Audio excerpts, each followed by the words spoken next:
Class. आज हम आपका लेसन 2 के एक्सरसाइज और क्वेश्चन आंसर करेंगे। तो पहले है आंसर इन 1 और 2 sentences. First question is why the dual system introduced by Robert Clive was abolished. Robert Clive ने जो ड्यूल सिस्टम इंट्रोड्यूस किया था उसको एबॉलिश क्यों कर दिया गया। Answer is the dual system introduced by Robert Clive was abolished because the East Indian Company decided to undertake the collection of revenue by its own agent। क्योंकि अब उन्होंने ये डिसाइड किया था कि जितनी भी रेवेन्यू की कलेक्शन करनी है वो खुद उनके अपने सारे एजेंट्स करेंगे। Next question is who was the first director of French East Indian company. French East Indian company के फर्स्ट डायरेक्टर कौन थे। Francois Caron was the first director of French East Indian company. जिस तरह British ने अपनी east India company बनाई थी उसी तरह फ्रेंच ने बनाई थी। तो फ्रेंच की ईस्ट इंडिया कंपनी के डायरेक्टर कौन थे। First Francois Caron. Next question was what was the after effect of third Anglo Maratha war. British और मराठा के बीच में जो वॉर हुई उसका इफेक्ट क्या पड़ा। After the third Anglo Maratha war British government became the supreme and Paramount. Maratha की जब वॉर थ्री वॉर्स हुई थी खत्म हुई उसके बाद ब्रिटिश जो है वो उनका रूल जो है मराठा के जितने भी एरियाज थे उनके ऊपर हो गया था। मतलब कि वो सुप्रीम एंड पैरामाउंट बन गए थे। पहले उन्होंने सिर्फ बंगाल में बिहार में किया था कब्जा। अब उन्होंने जो मराठा के जो एरियाज हैं बॉम्बे वगैरह उन सब पे महाराष्ट्र में वहाँ सब में उन्होंने कब्जा कर लिया था और अब वो सुप्रीम और पैरामाउंट बन गए थे। अथॉरिटी ऑफ इंडिया, इंडिया की पूरी अथॉरिटी जो है उनके पास आ गई थी। Next question is what was the doctrine of lapse devised by Lord Dalhousie. Lord Dalhousie ने एक नीति शुरू की थी, वो क्या थी। According to doctrine of lapse, if a ruler of the protected state died without have a natural heir, his adopted son was not allowed to rule. His state was to be annexed by the British. Lord Dalhousie ने एक नीति बनाई थी जिसके अनुसार क्या था कि अगर कोई रूलर जिसको ब्रिटिश प्रोटेक्ट करती थी उनके स्टेट को, अगर वहाँ का रूलर जो है अपने वारिस छोड़े बिना उनकी डेथ हो जाए, उसका अपना नेचुरल उत्तराधिकारी ना हो, उसका अपना बेटा ना हो, तो उसका जो अडॉप्टेड सन है जो गोद लिया बेटा है उसको उसका एरिया उसका राज्य नहीं मिलेगा। उसकी स्टेट को जो है ब्रिटिश अपने अंडर अनेक्स कर लेगी। Next question is what attract European trading company to India.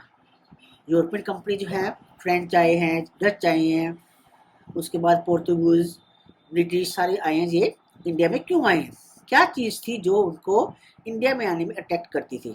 Answer is European trading companies attracted to India because of its spices like pepper, cloves, cardamom and cinnamon, fine quality of cotton and silk.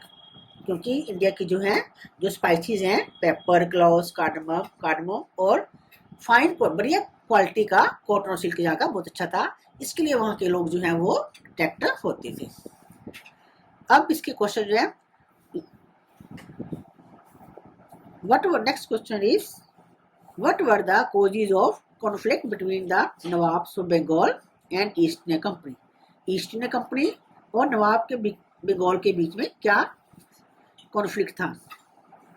Answer is the causes of conflict between the nawab of Bengal and the East India Company was as the East India Company secured valuable privileges in 1717 under a royal farman. Second point, this had granted the company the freedom to export and import their goods in Bengal without paying taxes. East India Company ने 1717 में उनको एक Mughal ruler से एक royal फरमान मिल गया था, एक order मिल गया था, एक इजाज़त मिल गई थी कि वो जो है इंडिया के साथ जो है अपना एक्सपोर्ट और इंपोर्ट का काम कर सकते हैं विदाउट पेइंग टैक्सेस। कोई भी ड्यूटी नहीं देंगे, कोई भी ड्यूटी मतलब कोई भी टैक्स नहीं देंगे। थर्ड पॉइंट है the company servants were also permitted to trade but were not covered by this फरमान। They were required to pay the same taxes as Indian merchant. इसके साथ साथ ये जो फरमान और किया था, मिला था उनको, ये खाली कंपनी को मिला था, ईस्ट इंडिया कंपनी को। लेकिन ईस्ट इंडिया कंपनी के जो सर्वेंट्स थे, उनके अंडर भी जो लोग काम करते थे, वो भी ट्रेड करते थे, लेकिन वो इस फरमान के अंडर नहीं आते थे। उनको जैसे इंडियन मर्चेंट्स जो थे, जो भारतीय व्यापारी थे, वो टैक्स पे करते थे जब उनका जो एक्सपोर्ट का या इम्पोर्ट का काम आता होता था। तो ऐसे टैक्स जो हैं उनको भी कंपनी सर्वेंट्स को भी पे करने पड़ते थे। Next question is what were causes and results of the Carnatic war. Carnatic war के कॉजेज और रिजल्ट क्या थे? Answer, the conflict between French and English for economic and political fortune in India was the main cause of 3 Carnatic War। 3 Carnatic War हुई थी और जो French और English के बीच में हुई थी, क्योंकि दोनों जो हैं अपने आप को इंडिया में जो है एस्टेब्लिश करना चाहते थे, जिसके कारण जो उनमें ये 3 वॉर्स हुई। The conflict prove to be decisive although French factories in India were restored, they could no longer be fortified or even garrisoned with troops। अब ये जो कॉन्फ्लिक्ट थी, ये ब्रिटिश के हक में हुई थी और फ्रेंच जो है उनकी फैक्ट्री जो है इंडिया में थी, कुछ अभी ज़्यादा नहीं थी, लेकिन अब वह उन फैक्ट्रीज में जो है उनको फोर्टिफाइड नहीं कर पाते थे, किलेबंदी नहीं कर पाते थे, और ना ही उनमें कोई ट्रूप्स रख पाते थे, कोई आर्मी रख पाते थे। Next question is What were the causes of the defeat of the Marathas against British? Marathas और ब्रिटिश की एंग्लो मराठा वॉर हुई थी, उसमें ब्रिटिश जीत गए थे और मराठा की हार हुई थी। तो क्यों हुई थी? The causes of the defeat of the Marathas was as they lacked political wisdom and far-sightedness. Second point, they lacked capable leadership. Third, internal weakness of Marathas। कि मराठा जो थे वो दूरदर्शी नहीं थे और ना ही उनमें आपस में राजनीतिक दूरदर्शिता या राजनीतिक बुद्धिमत्ता थी, और उनमें जो है कोई भी ऐसा लीडर नहीं था जो उनको बांध के रख पाता। और उनके आपस के इंटरनल वीकनेस जो थी, मराठा जो थे जो आपस में जो आप लड़ते रहते थे, इसके कारण भी जो है वो ब्रिटिश से जीत नहीं पाए। Next question is how did British defeat Tipu Sultan. British ने टिप्पू सुल्तान को कैसे हराया? Who assisted Tipu in his fight against British। और ब्रिटिश के अगेंस्ट फाइट में टिप्पू को किसने असिस्ट किया? Answer is British defeated Tipu Sultan in the following ways. They asked Tipu Sultan to accept subsidiary alliance but he refused. Mysore was attacked from the 2 sides. उन्होंने जो British थे उन्होंने टिप्पू सुल्तान को कहा कि सब्सिडी अलायंस जो मान जाए, लेकिन उसने माना नहीं, उसने मना कर दिया, जिसके कारण क्या किया, जो मैसूर टिप्पू सुल्तान की एरिया था उसके ऊपर दोनों तरफ से अटैक कर दिया। The main army attack Mysore from the east while another army advance from the Bombay. जो मेन आर्मी थी उन्होंने मैसूर को ईस्ट की तरफ से और बाकी जो थे उन्होंने बॉम्बे की तरफ से मैसूर के ऊपर अटैक किया। टिप्पू सुल्तान was killed defending his capital श्रीरंगपत्तनम। Tipu सुल्तान जो है अपनी राजधानी, अपनी कैपिटल श्रीरंगपत्तनम को बचाते हुए मारा गया। The French and the Janum Shah of Kabul assisted Tipu in his fight against the British। French ने और काबुल के जानूम शाह थे, उसने ब्रिटिश के अगेंस्ट टिप्पू सुल्तान की हेल्प की थी, टिप्पू सुल्तान को असिस्ट किया था। 8th क्लास आपके ये क्वेश्चन आंसर हो गए। अब हम इसकी एक्सरसाइज करेंगे।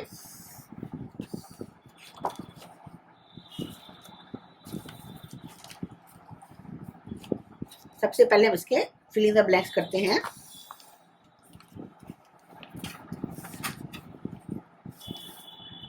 fill in the blanks. First, the dash of Pondicherry brought an end to the second Carnatic War।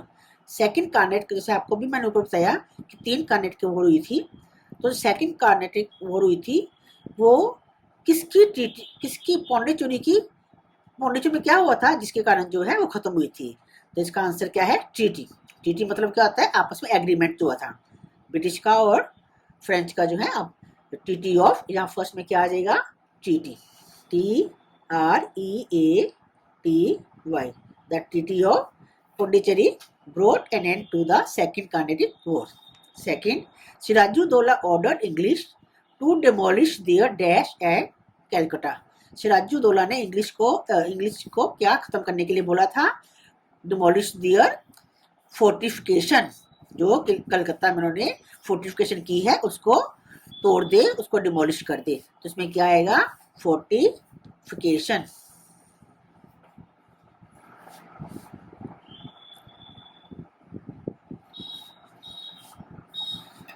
Third is Mir Jafar's dash was emptied by the demands of the company's official. Company ऐसा क्या demand करती थी मीर जाफर से जिससे उसका क्या खाली हो गया? मीर जाफर्स ट्रेजरी, उसका खजाना, मीर जाफर का खजाना खत्म हो गया, ट्रेजरी। तो इसमें क्या आएगा? TREASURY। Mir Jafar's treasury was emptied by the demands of the company's officials. Next, Haider Ali was the commander in chief of the army. Haider Ali जो है किसकी आर्मी का कमांडर था? मैसूर आर्मी। इसके ब्लैंक में क्या आएगा? MYSORE। हैदर अली कौन थे? टिप्पू सुल्तान के फादर थे, जो कि मैसूर की आर्मी के कमांडर इन चीफ थे। नेक्स्ट, जिम्मेदार dash and the arrears of revenue accumulated. जिम्मेदार ने क्या किया? जिम्मेदार जो है डिफॉल्टेड हो गए, जिसके कारण जो है वो एरियर जो है रेवेन्यू का जो वो एक्यूमुलेट कर लिया गया। तो इसमें क्या आएगा? Defaulted, DEFAULTED।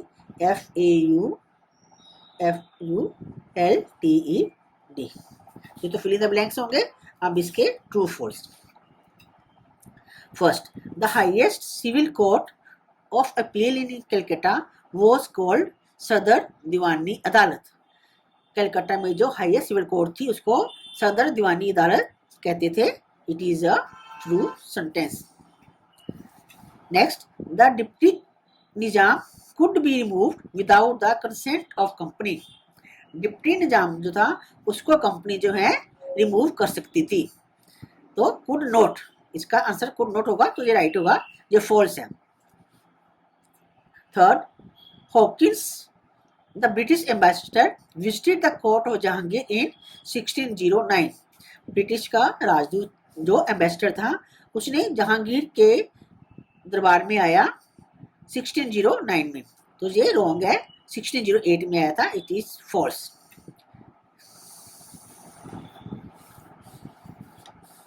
Next, a disastrous famine broke out in Bengal in 1770 and affected farmers.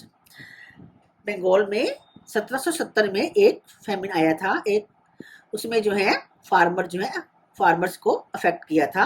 It is a true sentence. The subsidiary system was introduced by Lord Wellesley. Subsidiary system जो है उसे लॉर्ड वाल्सले ने introduce किया था। It is a true. Next, regulating act set up a system and supervised the work of East India company. Regulating act जो शुरू किया गया था ये एक ऐसा सिस्टम था जो कि ईस्ट इंडिया कंपनी के कामों को सुपरवाइज करता था। It is a true sentence. Next, tick the right option. First, this treaty is regarded very important for the establishment of English over India. कौन सी ट्रीटी हुई थी जिसकी वजह से ब्रिटिश ने जो है पूरे इंडिया के ऊपर अपना एस्टेब्लिशमेंट कर दिया था? Answer is treaty of Besant. Next, the French east India company was founded in. French east India company कब फाउंड हुई थी, उसकी कब स्थापना हुई थी? 1664। Next, this act prevented the servants of the company from receiving any gift और cash. कौन सा ऐसा एक्ट था जिसने कंपनी के सर्वेंट्स को, कंपनी के जो काम करने वाले थे उनको किसी भी किस्म का गिफ्ट या कैश लेने के लिए मना कर दिया था? Regulating act. Next is Mir Jafar was declared the nawab of Bengal after the battle of. Bengal के नवाब जो हैं मीर जाफर को डिक्लेयर किया गया था कब? Battle of Plassey. Battle of Plassey हुई थी, उसमें मीर जाफर को जो है बंगाल का नवाब अपॉइंट किया गया था। Now match the following. First,